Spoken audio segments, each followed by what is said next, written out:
Hello everybody, and thank you for tuning in to the Liberty Report. Today we do the program called Mythbusters, and co-host is Chris Rossini. Chris is also the editor of the RonPaulLibertyReport.com website. Chris, nice to have you today. Good morning, Dr. Paul. Great to be with you again. Okay, good. You have any myths that we're going to do a little busting on? Oh, sure. We never run out of them. We'll start with collectivism. And it's 2016, and we're still dealing with collectivist thought, and it could be very dangerous because it often leads to war. Right. And Donald Trump is using some scary words. He says, quote, "I think Islam hates us." There's a tremendous hatred. We have to get to the bottom of it. There's an unbelievable hatred of us. So, Dr. Paul, please clear the smoke out of the air on this with this collectivism. Well, it is a myth because Islam itself does not hate us. There are probably believers in Islam that do some hating, but that is minor compared to the problem that we have. The first part of this myth is that they hate us because their religion teaches them to hate us, and that everybody who's a devout Muslim Islamist is required by theology to hate Christians and anybody in the West. I think that is a myth. And also, it has recently been used as a reason why we have to be concerned about terrorist attack, is that it is a religious issue as well. I mean, it's a religious issue, and we are told that they hate us because we're free and we're rich. And that's both of those are myths that we should challenge. I happen on a personal basis know a lot of Muslims who practice medicine here, and it seems like they enjoy freedom and prosperity just like all of us do. But nevertheless, that is used. It's a religious thing, and they hate our freedom and our prosperity. And of course, this all came out of the 9/11 episode, and they didn't want to ever considered the fact that probably there are some individuals who don't like us because we are seen as occupiers, invaders, and actually a country that kills a lot of people and not have a lot of consideration for it. You know, they often say that it's just a form of discourse that is endorsed by Islam, but all you have to do is, every religion has some of this in it. So if you take Judaism and take the Old Testament, there was a lot of killing done in the name of God, and a lot of people say, well, that is a very, very violent religion, and that some people even apply that to Christianity, which those of us who happen to be believers know that is certainly not what we have been taught and not what is part of it. But then you have the episodes of the Crusades, and they say that the people in the Middle East don't forget in the West, and the Christian Crusaders did a lot of aggression in that area of the world. And now, you know, the West is still seen as crusaders, and we're going over there to the Middle East, and we brag about remaking the Middle East and imposing our values on them, and we want to teach them how to run their governments, and even with all their infractions, it's not a very good idea to do that. But religion so often is used by the politicians who aren't true believers. They'll say, well, we have to get a religious support for our efforts, so they might not even have religious beliefs, both on all religions. And I think I see some of this in Christianity as well as in Islam. They take this and say, this is a religious obligation on your part to participate in violence. And it's not so much that I believe that those religions teach this violence and hatred and aggression, as much as those who want to use it for other reasons will co-opt it and say that this is a religious obligations on your part. I think there's a fair amount of that even in Christian Zionism, that there are some fundamentalist conservative Christians who feel biblically that they are obligated to support any military adventurism in the Middle East, and yet that is not what Christianity is about. So I think indeed there certainly is a myth related to this, but a lot of people want to believe it, and it justifies our foreign policy, so the politicians demagogue it. They all demagogue about the threat of terrorism without analyzing it and thinking about our foreign policy. So they expect that this will, I suspect that this will continue until people realize that it's incorrect, and as long as it's based on a myth, it goes on for a long time. And now Trump is really capitalizing on it, but I think he's stirring up a hornet's nest, and hopefully we'll come to our senses and try to incorporate a sound foreign policy with the effort to not get involved in disputes and civil wars and even religious wars around the world, pretending that we know what's best for other people. I think that is probably the main reason why today we are under threat of even more violence, both domestically as well as around the world, because we have troops in 130 countries, and that cannot be good for us. Hopefully we can dispel that myth. Yes. Next, Dr. Paul, words are so very powerful, we know that, and politicians know that.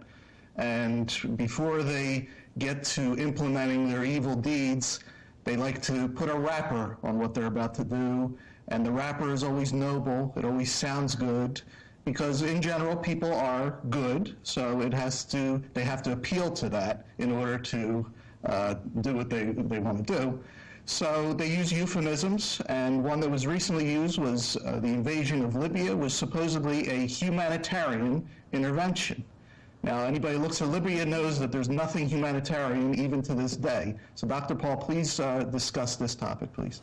Yeah, these instincts to get involved in other countries and other disputes and internal affairs, and we have, strategic desires to control oil and who knows what. But we can't announce, our government can't announce that we want to do this, because we'll say, you're not allowed to do that. That's aggression. But if you say you're going in to feed the poor and take care of the children, then it justifies it. But the biggest myth about here, it's never helpful, no matter what. Even if you could show one example out of 1,000 where you fed some kids somewhere along the way, it never justifies it, because it's based on force and violence. The only way you can pretend that you have this humanitarian ability is you have to use force to take it from somebody. But it doesn't work, it's not helpful. So the biggest myth there that is even worth thinking about, but it's been around for a long time. But so often the whole thing backfires. Not only is it not neutral, it makes things much worse. Because if we do this and we get into countries, particularly you mentioned Iraq going in there, but in the Middle East it was all for humanitarian reasons. We had these humanitarian reasons why we had to get rid of Saddam Hussein, and look at what we've done to that country. The war continues and hundreds of thousands have been killed, and then they wonder why people might be annoyed by our foreign policy. But it's a disaster. And the other thing is, because of this transfer and this pretense of helping poor people overseas, if you endorse this principle that you can use force for transferring wealth, not only domestically but internationally for humanitarian reasons, that you endorse a principle of redistribution of wealth by politicians who have political power. And guess who comes out on the winning end of that? It's usually the very wealthy people who end up winning these battles. And in this system today in our country, the rich get richer and the poor get poorer.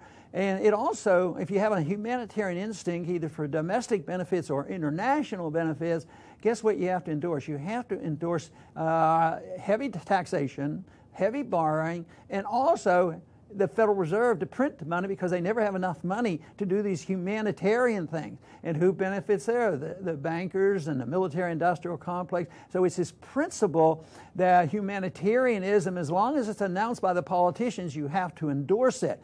Some are attracted to this because they think, well, they might even be anti-war and they don't want to use military to go over and clean up the messes that exist around the world. So they say, well, humanitarian is okay. okay, but it's based on the same principle, and it doesn't work. So often when goods and services are sent to poor countries, it just becomes a weapon for the warring factions. It never ends up helping the poor. Just like in this country, we're in a system now today that we're totally bankrupt, and it was all designed for humanitarian reason to help the poor people. And now the people are so poor that we have a candidate that they will say, well, didn't work, but what we need is socialism, and that's how we're really going to help the poor people, forgetting about the fact that all of that is based on force and intimidation and transfer of wealth. The biggest myth here is that anything done with this humanitarian instincts and the use of government force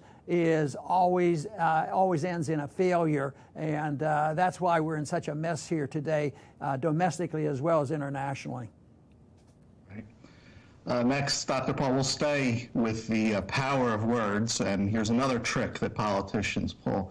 They'll create trade agreements that are thousands of pages long and filled with handouts and cronyism, and then they'll call it free trade. They'll call the trade deal free trade.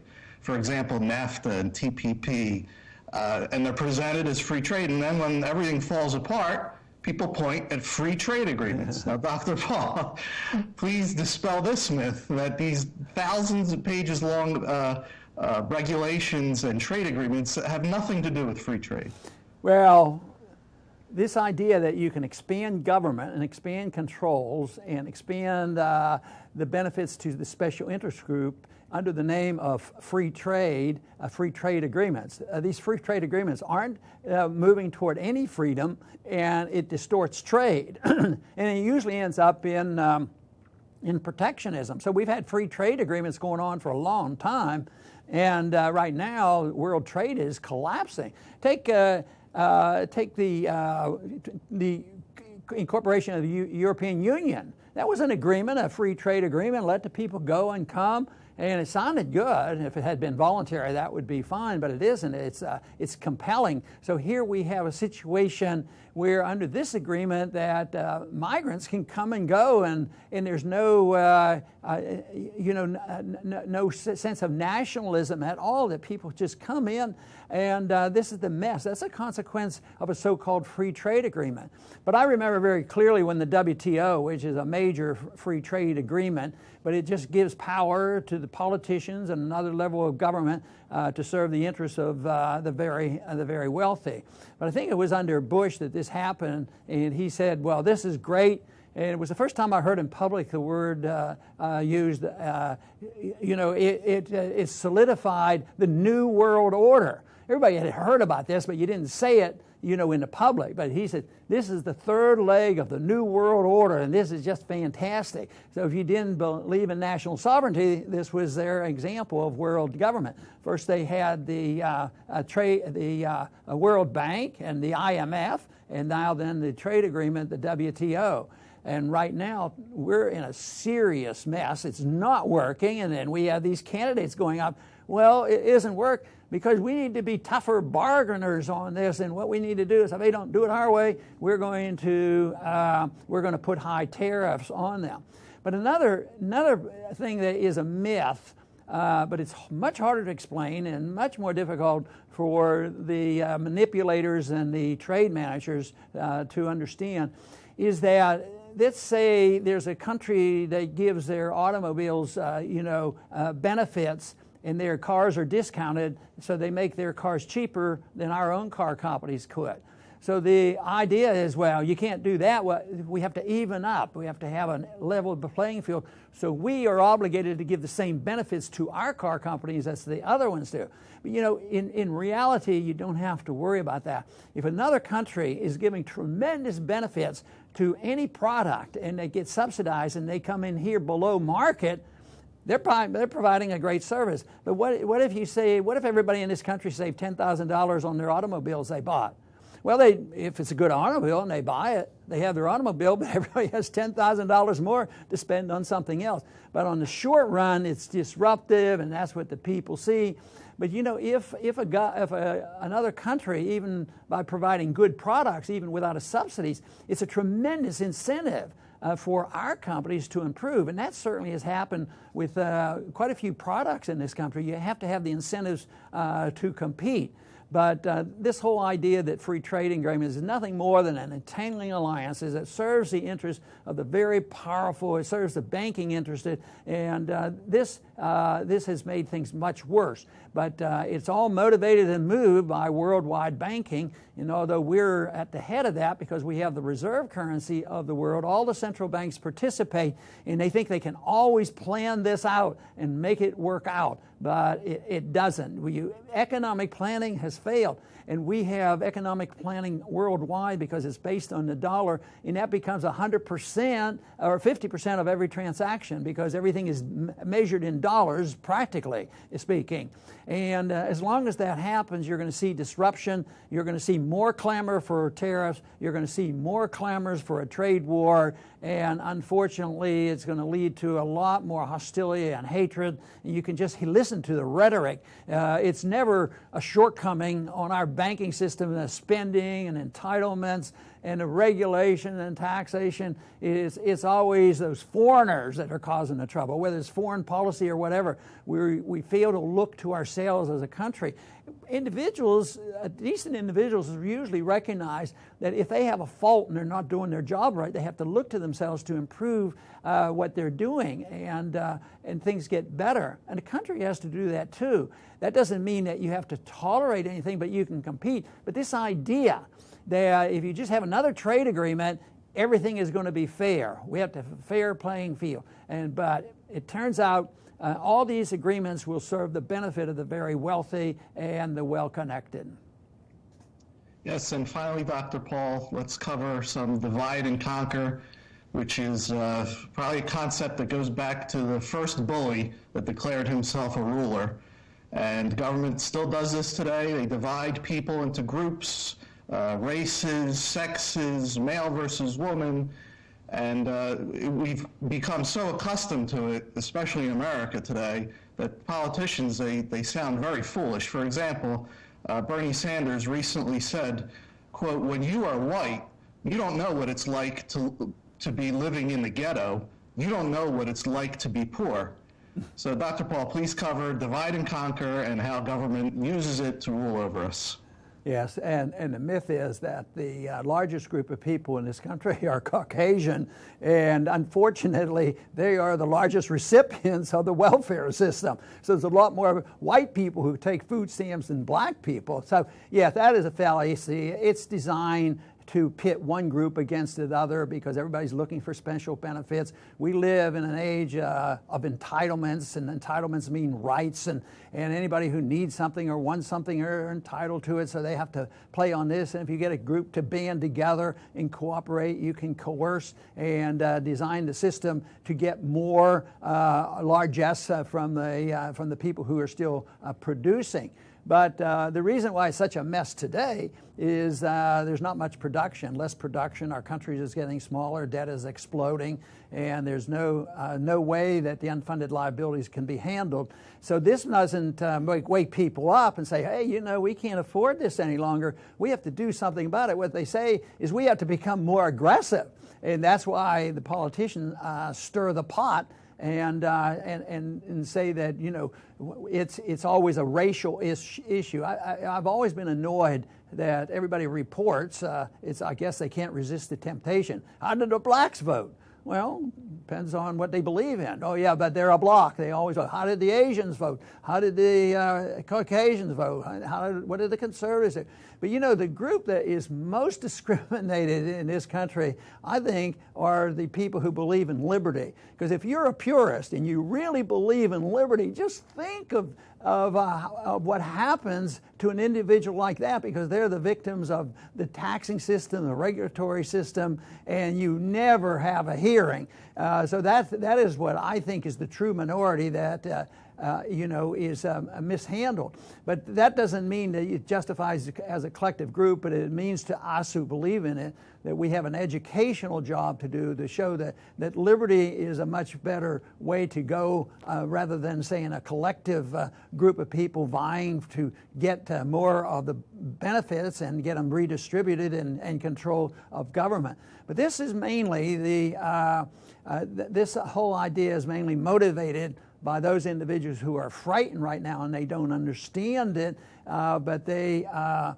put people into groups. And some people do it because of serious, honest concern, and I understand that. Others do it just to get together and get political power, and they like this. And I think this is going to get a lot worse because the separation and the choices right now, because the country is getting much poorer, you have people representing all different areas of entitlements in Washington, even socialism versus the entitlements for big business and the military and all these things. It's going to get much worse as the country gets a lot poorer.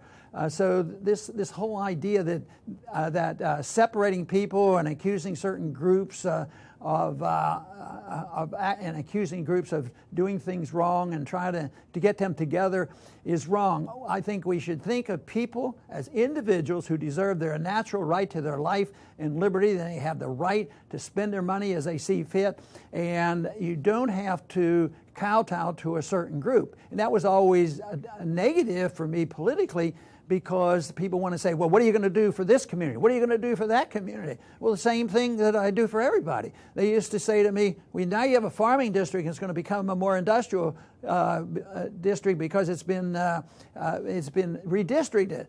I said, well, the same thing. Why shouldn't liberty apply to everybody equally? And this is the only way we can bring people together, is when they understand what true liberty means, because fortunately, in many ways, it is the humanitarian system, a voluntary humanitarian system. When people have the right to their own life, the responsibility for themselves, there's greater productivity. And if you care about poor people, you would endorse liberty as pure as possible. And that, I think, is very important. I hope we're moving in that direction. I certainly believe we are. But Chris, I want to thank you very much for being with us today on our Mythbusters program. Thank you again, Dr. Paul. And to all the viewers, please come back to our Liberty Report soon.